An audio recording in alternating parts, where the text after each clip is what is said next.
Have you been looking for the perfect books to read this summer? Me too. So today I'm sharing my summer hot list of books that I think will give you all the feelings. Books to make you laugh if you want to laugh. Books to make you cry if you need a good cry. Books where you can try and figure out whodunit or like what the hell is going on if you're a mystery solver kind of reader. And books that will make you see the world through a different set of eyes. And they're all books that are currently available on Kindle Unlimited.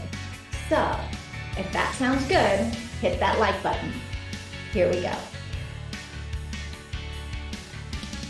Did you know that 42% of American adults say they read more in the summer than any other season? And so today I am sharing 10 books that I believe are worth spending some time with this summer. So I'm looking at contemporary fiction, mystery, romance, and a memoir or two, right? And I'm focusing on books that are either available on Kindle Unlimited or books that have been out for a while and that you're more likely to find available in your library because they're not necessarily going to be the new releases that everybody is going to be clamoring for, right? Because like you shouldn't go broke reading a good book this summer. 10 books I recommend for summer 2023. All right, here we go. A Prayer for Owen Meany by Irving. I first read this book maybe 30 years ago, and I remember not being able to put it down. And then I remember sobbing, sobbing my eyes out from like thoroughly enjoying everything about this book to sobbing my eyes out. So, I mean, talk about a book that gives you all the feels. Yeah. If you've read this, then you know. And if you haven't read it, then I'm kind of jealous that you're going to get to read it for the first time because it's good. So this book follows the relationship between the narrator, John, and Owen Meany. And it starts when they are kids and they're at a Little League baseball game. And Owen hits a foul ball that kills John's mother. It's like this crazy freak accident, except Owen doesn't believe that it was an accident because he thinks that he is an instrument of God. And he thinks that like everything he does is because God has given him this purpose on earth. And he's got this mission, these things that he has to accomplish before he dies. So let me just read like the first sentence to you. The first sentence of the book. Tell me you're not like, want to read more. Okay, here we go. I am doomed to remember a boy with a wrecked voice. Not because of his voice and not because he was the smallest person I ever knew, or even because he was the instrument of my mother's death, but because he is the reason I believe in God. I am a Christian because of Owen Meany. I mean, don't you want to keep reading? You do. You really do. All the Ugly and Wonderful Things by Bryn Greenwood. I have talked about this book before because I cannot stop thinking about it. Honestly, I'm sort of putting it on my hot list because I desperately want to have a discussion about this with people. Okay, so the book description calls it a beautiful and provocative love story between two unlikely people and the hard-won relationship that elevates them above the Midwestern meth lab backdrop of their lives. So the question of this book is this really a love story or is it something else entirely, right? Is it an ugly thing or a wonderful thing? And who gets to decide if it's ugly or wonderful? And how do you even decide that? So the two main characters are Wavy and Kellen. And Wavy is the daughter of the drug dealer, the meth lab guy, and Kellen works for Wavy's dad. So when they meet, Wavy is like 8 years old and Kellen is something like 19. I'm not going to spoil anything, but since you already know from the description that this is a love story, I don't think I'm spoiling it by saying that Waven and Kelly develop a relationship that is, I don't know. It's what I want to talk about. It's what I want to talk about. That's why I want everyone to read this book so I can talk about it. So let me read you like a passage from the book. So here's what's happening. All the drug dealer dudes are hanging out one night and they're playing poker and they're fooling around and they're just like having fun, right? And Wavy and Kellen are there and everyone's just sort of messing around and joking with each other and having fun. And then the drug dealer says this to himself. Right up until that moment, it was sweet and funny. Odd couple that they were, they had a real connection. Then he tugged her boot off and kissed the bottom of her bare foot. I could see him doing that kind of thing to his own kid, but she wasn't. She was somebody else's little girl. I feel like that sums up the whole book for me. Like, I don't know. This book is going to make you question everything that you think you know about right and wrong, appropriate, inappropriate. Like it just, if you want a book that's going to mess with your brain and make you really, really think hard about stuff, All the Ugly and Wonderful Things by Bryn Greenwood, put it on your summer reading list. Okay, Two Nights in Lisbon by Pavone. I have never been much of a mystery, thriller, suspense kind of reader, right? I love them when I read a good one, but I do not like being scared. So I feel like I'm often not sure if I'm going to be involved in like just a mystery, trying to figure out what the heck is happening, right? Or if I'm like going to be hiding under the bed, unable to read the next sentence because it's hard to read when you have your hands like over your eyes, right? So Two Nights in Lisbon was a book club book, and that's how I ended up reading it. And oh my God, I seriously want to read everything Pavone has written. It is so good. He weaves this story together so that you are in the world with the characters, trying to figure out what is going on. And there's all these twists that you do not see coming. And then you realize at the end that like, maybe everybody knew what was going on except you. Like, it's just, it is so good. So good. So the premise of this book is that Ariel goes to Lisbon with her husband because he has like a business meeting or something. And she's never been to Lisbon. So they're going to have like a little holiday, right? Since he's already there. So on their first morning, maybe their second morning that they wake up, she wakes up in their hotel room and her husband is gone. He's not there. No note, no nothing. And she's not too nervous about it until it's been hours and he hasn't shown up and she has no idea where he is and he's not answering his phone, right? He has just gone, vanished. And she starts to get freaked out, right? So she goes to the police who don't care. And then she goes to the US Embassy and they don't care. And so then she's like, all right, I can do this myself. And so she's looking at the hotel surveillance because nobody is believing her that her husband is gone. So on the surveillance, she sees that he like gets into a car and like speeds off. And so she thinks he's been kidnapped, but like nobody is worried. Nobody's involved. Nobody cares until Ariel gets a call with a ransom demand. And then people are involved, right? Including a man from Ariel's past who she goes to because she kind of needs money to maybe pay this ransom, but she doesn't know what to do. Oh my God, this book is a thrill a minute. Ariel is one of my favorite characters of the whole year, of all the books that I've read this year. She's one of my favorite characters. And this book is so well written that you're seriously on the edge of your seat going, what is happening?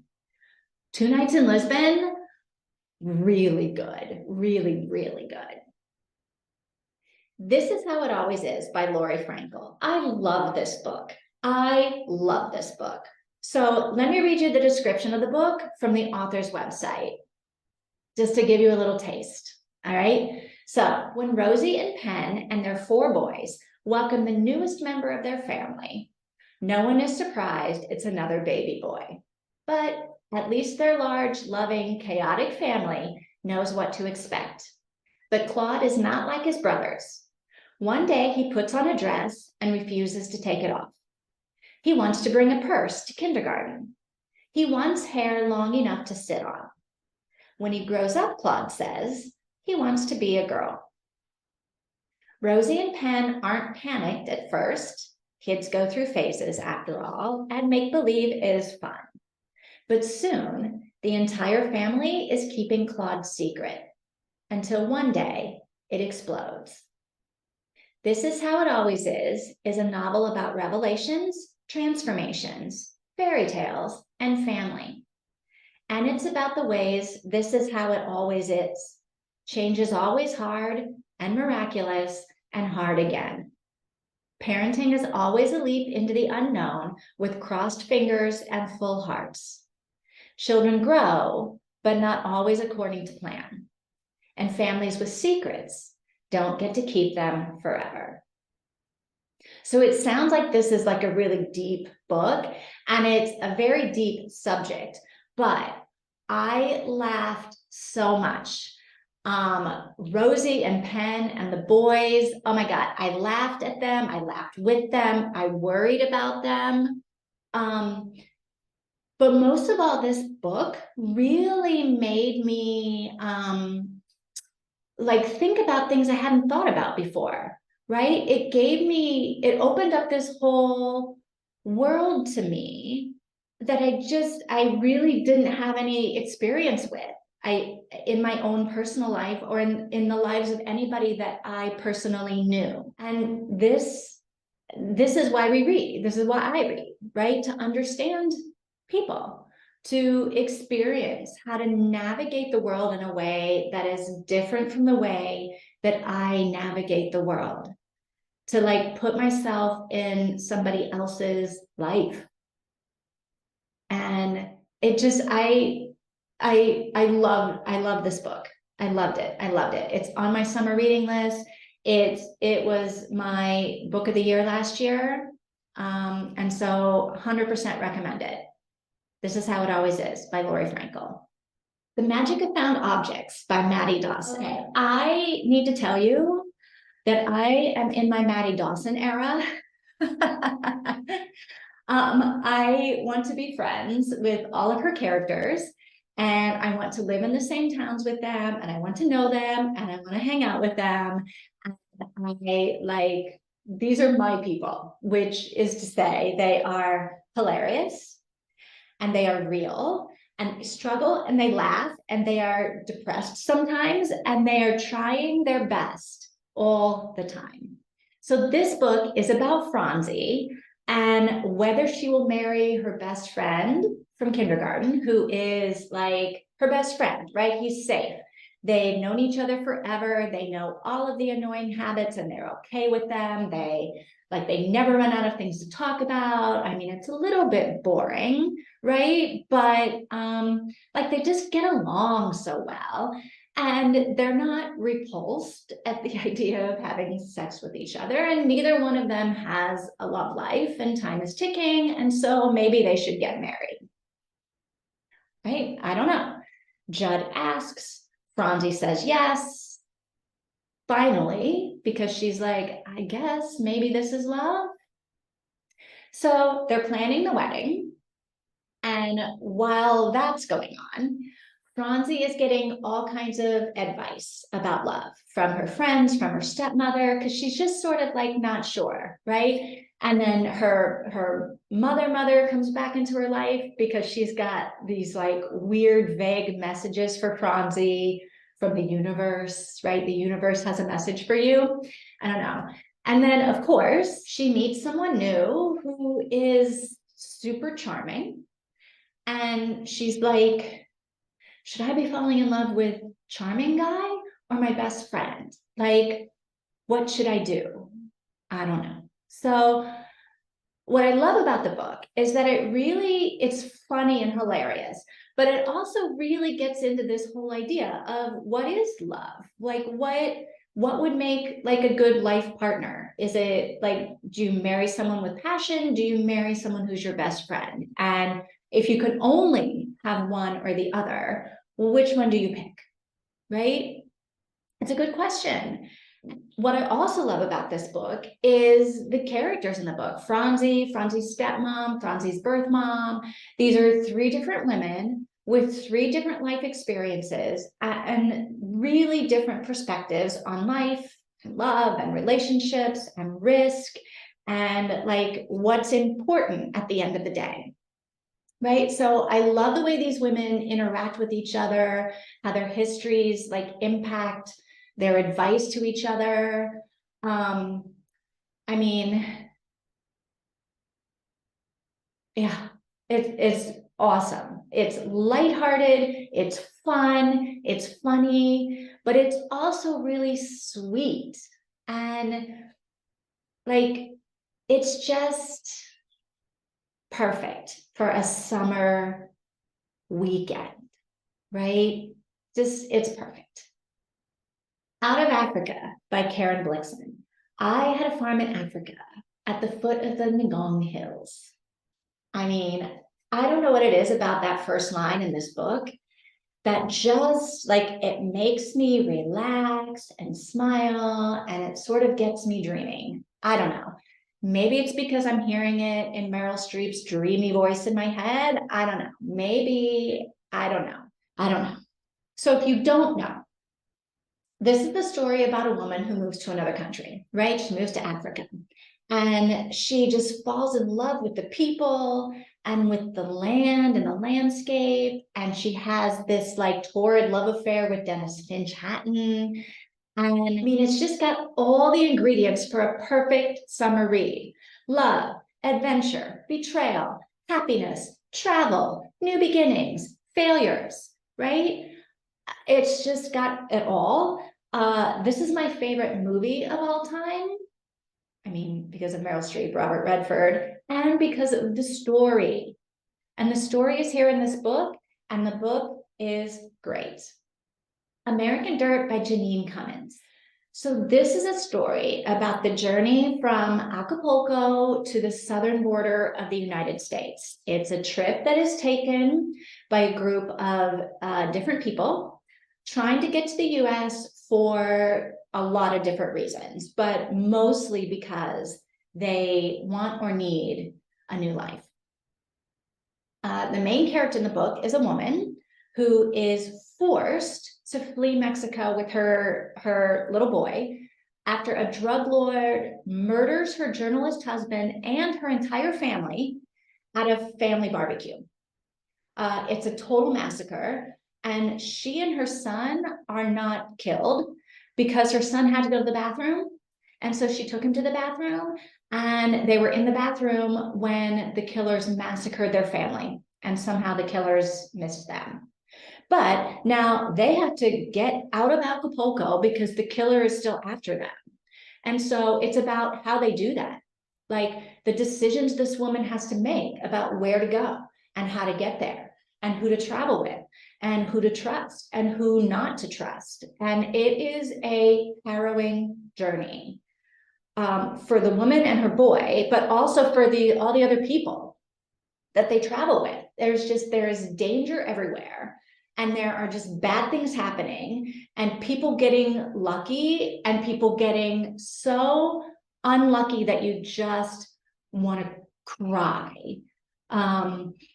There are books that like you read and you can't put them down. And this is like that, but it's almost the opposite. It's like I couldn't stop reading, but I needed to stop reading because I did not want to get to the end of this book and read that the characters that I was so invested in, I was so invested in these people, and I didn't want to get to the end of the book and find out that they had been murdered or raped or buried alive in the desert, or that they were run over by a train that they fell off of when they were sleeping. Like, I didn't want to get to the end and find out that this is how the story ends.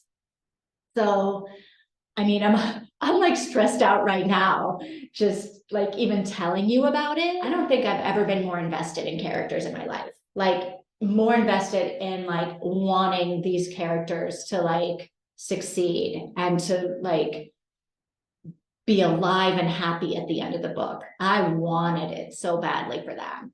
And I was scared all the way through that the ending of this book was not going to be a happy one. So yeah, American Dirt, summer reading list.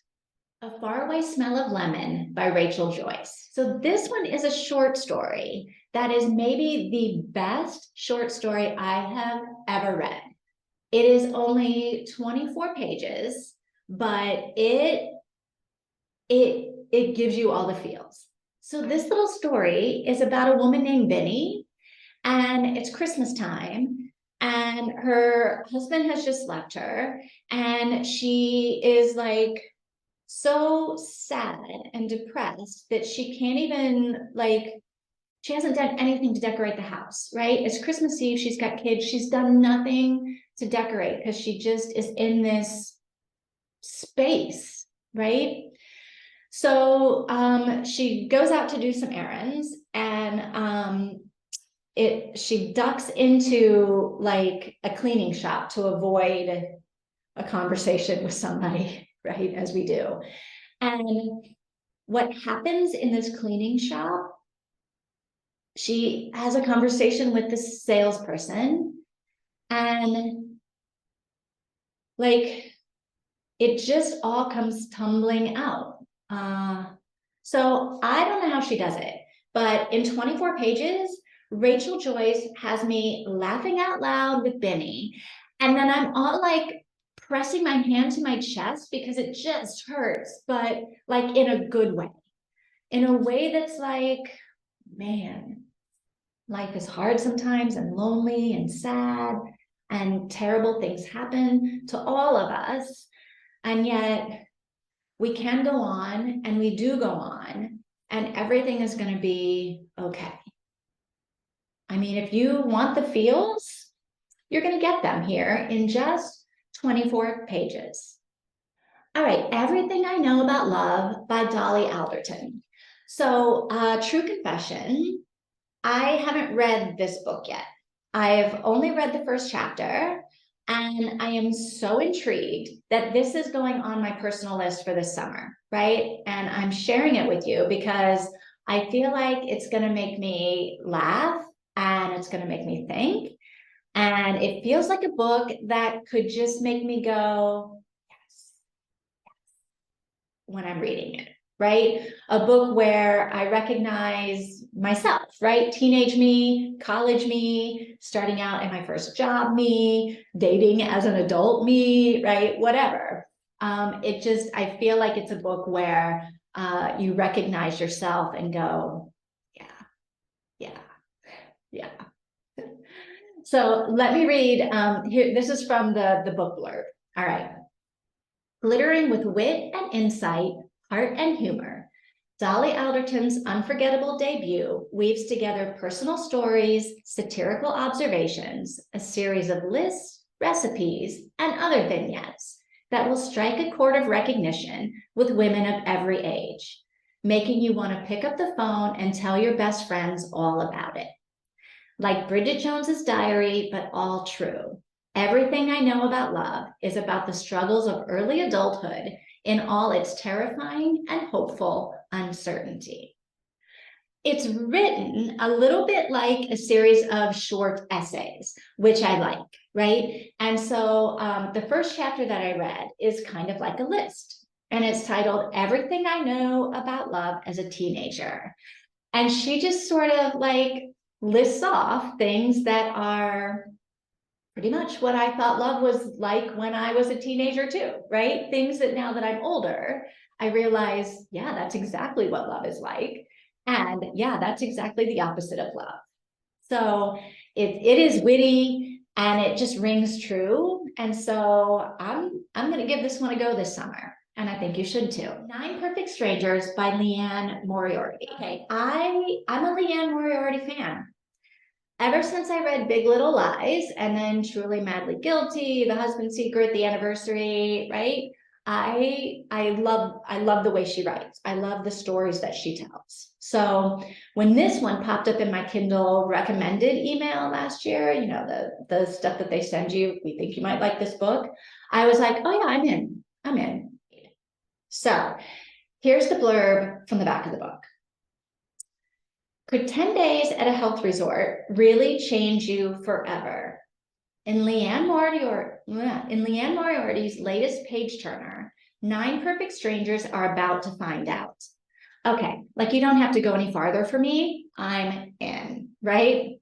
But here we go. 9 people gather at a remote health resort. Some are here to lose weight. Some are here to get a reboot on life. Some are here for reasons they can't even admit to themselves. Amidst all of the luxury and pampering, the mindfulness and meditation, they know these 10 days might involve some real work.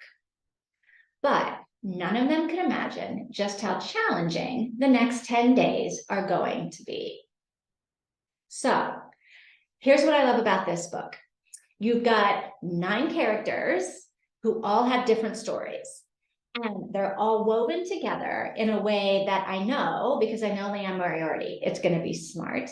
It's going to be page turning. I'm not going to be able to put it down. I'm going to be like, what is happening now? And I'm going to be laughing. And then I'm going to be like gasping in surprise. I mean, it's the kind of book I love to read in the summer. So I'm giving this one a go. And I think you should too. So those are 10 books I recommend for your summer reading list. I am definitely reading the Dolly Alderton, and now that I've been talking about it, I am going to reread Out of Africa because it's just such a beautiful story to me. And by the way, in case you haven't heard, I am hosting a summer reading challenge / book club, and everyone is welcome to join. So I couldn't decide if it should be a challenge or a book club, so I made it both. The challenge part is we read 12 books in 13 weeks. So we have 13 weeks this summer, 13 summer weekends between June 1st and August 31st. So about a book a week is the challenge. That's not so bad, right? A book a week. So the book club part takes place in a private Facebook group that I've set up for all of our book talk on the daily. And then we're going to get together every month over Zoom for some face-to-face book talking, right? What we're reading, what we're thinking about what we're reading, the characters that we're meeting, what we're loving, what we're not loving, why, like all of this. It's like when you're on holiday with your friends and everybody's at the beach reading something different. And then at the end of the day, you go back and you take your showers and you get cleaned up, and then you like go have cocktails and you talk about what you were reading, right? At happy hour. So it sounds fun, right? I'm like so excited. I think it is going to be awesome. And I would love for you to join us if this sounds like it's right up your alley, right? It is free to join, right? I'm hosting. All you got to do is sign up. Go to www.thefigtreeboutique.com/summer2023 and just enter your name and your email address, and I'm going to send you everything you need to know. The details on the Facebook group, the details on the Zoom calls, everything you got to know. So start June 1st. If you're in, what are you waiting for? Come on, go sign up and get ready for the best book summer ever. Hey, let me know in the comments what you're planning on reading this summer, and if anything from this summer reading list, summer hot list, sort of makes you go, I'm putting that on my list. So we've covered summer reads, summer challenges, summer book clubs, and that's enough for one video. If we've just met, you should know that I post a long video every Sunday, and I generally post at least one short every week. So if this video was helpful and you want to see more, make sure you hit subscribe on that little notification bell so you won't miss anything new. Thanks for watching. See you next time.